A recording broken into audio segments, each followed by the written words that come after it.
Já pensou se existisse um manual, um passo a passo para conquistar uma das vagas de residência médica mais concorridas do país? Pois bem, é exatamente isso que a gente vai fazer hoje. Vamos mergulhar no manual de sucesso da Lisandra Cavioli e entender as táticas que levaram ela até o topo. E para começar, nada melhor do que essa frase da própria Lisandra. Isso aqui já diz tudo sobre a mentalidade dela. A jornada para a residência é uma maratona, não uma corrida de 100 metros. A ideia de que uma falha não é o fim da linha, mas só um motivo para recomeçar com mais força, bom, esse é o pilar de toda a estratégia que a gente vai ver. Então, quem é a nossa protagonista? É a Lisandra Cavioli, uma estudante com um sonho muito, mas muito claro e desafiador: fazer cirurgia. E não era em qualquer lugar, não. Ela estava de olho na elite, nos programas mais competitivos de todo o Brasil. Olha só o caminho que ela traçou. Saiu de Campinas, foi para a faculdade lá em Uberaba, mas sempre com um destino final na cabeça: um dos grandes centros de cirurgia de São Paulo. E claro, uma meta desse tamanho exigia muito mais do que só sentar e estudar. Exigia uma estratégia. Mas que estratégia seria essa?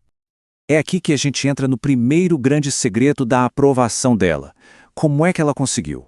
A resposta está numa virada de chave, numa mudança radical de estratégia. Ela sacou que o método tradicional de estudo simplesmente não ia levá-la onde ela queria chegar.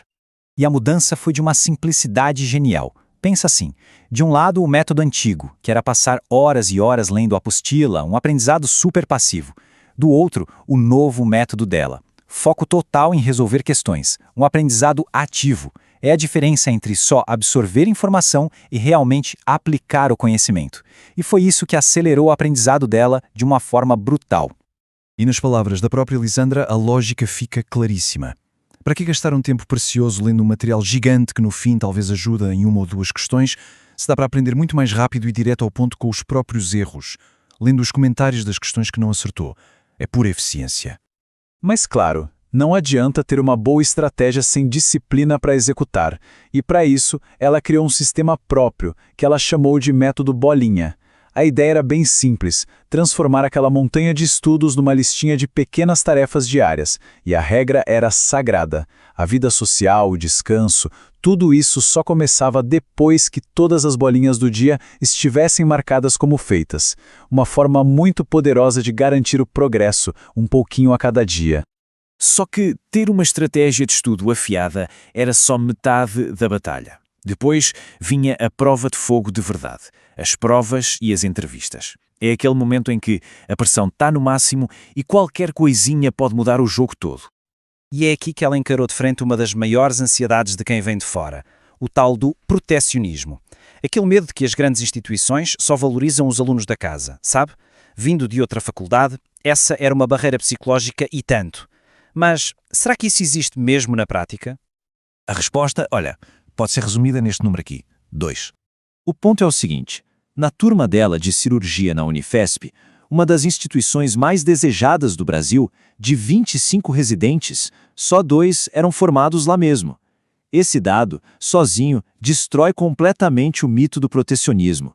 Ele prova que hoje em dia o que fala mais alto é o talento e a preparação, não o nome da faculdade no diploma. A fase das entrevistas mostrou outro desafio gigantesco: a imprevisibilidade. Cada lugar tinha um estilo completamente diferente. Na FAMERP, foi um bate-papo super casual sobre a vida, sobre hobbies. Já na USP de Ribeirão, o foco foi 100% no currículo. E na Unifesp, o interrogatório técnico, tenso, formal.